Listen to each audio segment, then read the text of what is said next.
बीकानेर पढ़ा करता था कॉलेज में, तो मेरे पास में एक भैया रहते, थानेदार की तैयारी करते, ऐसा ही कोई वैकेंसी आ रही थी उस टाइम, ऐसा की तैयारी करते। मेरी जो 12th के बाद में जीके थोड़ी ठीक थी।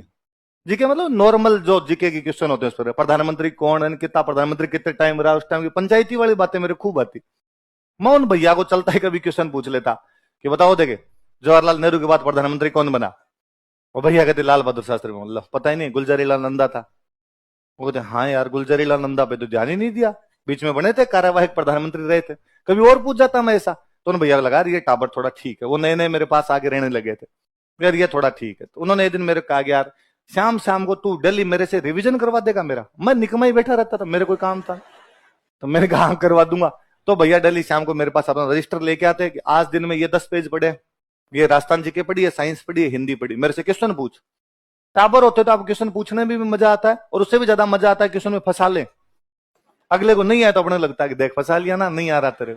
अब मैं उनसे इधर उधर के सवाल पूछता, टेढ़े मेढ़े सवाल पूछता, एक आधे में अटक जाते, मैं वापस कहता भैया तैयारी करो ढंग से तैयारी, ऐसे थानेदार नहीं बन पाओगे।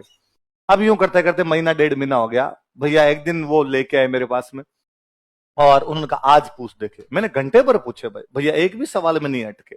मैंने मेरे बच्चा बुद्धि में जितने सवाल इधर उधर आ सकते थे वो सारे लगाए, पर भैया टपाटप जवाब दे। फाइनली मैंने सरेंडर किया, भैया यार आपकी तैयारी तो अच्छी हो गई और आपका सिलेक्शन पक्का है भैया। उन्होंने कहा हाँ यार अब मेरे को भी लग रहा है कि इस बार मेरा सिलेक्शन हो जाएगा, अब तैयारी ठीक है। और एक बार तेरे भाई का सिलेक्शन हो जाने दे, फिर तुम लोड मत लेना, पापा से रुपए वगैरह मत मंगवाना, फिर अंकल को मत कहना कि रुपए भेजो, और मैं जितने भी तेरे खर्चा लगेगा मैं दूंगा तुझे। मैं कैसे भैया इतनी कितनी तनख्वाह मिलेगी आपको। तो उनका यार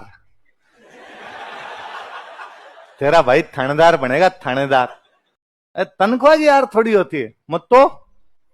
उनका अरे कई चीजें होती है।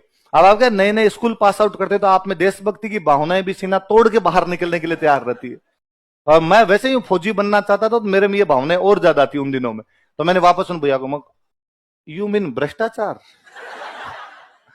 भैया ने कहा इसको भ्रष्टाचार नहीं कहते, शिष्टाचार कहते हैं, और कुछ नियम होते हैं जिनको मानना जरूरी होता है, ऐसा होगा।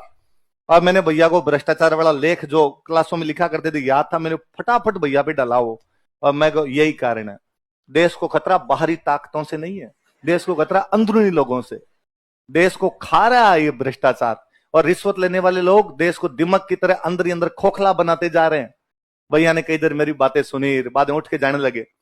जब जाते जाते मेरी सिर में हाथ फेरान का, राजवीर तू अभी टाबर है, तू नहीं समझता, लेकमे की नेल पॉलिश 55 रुपए की आती है। तो भाई रे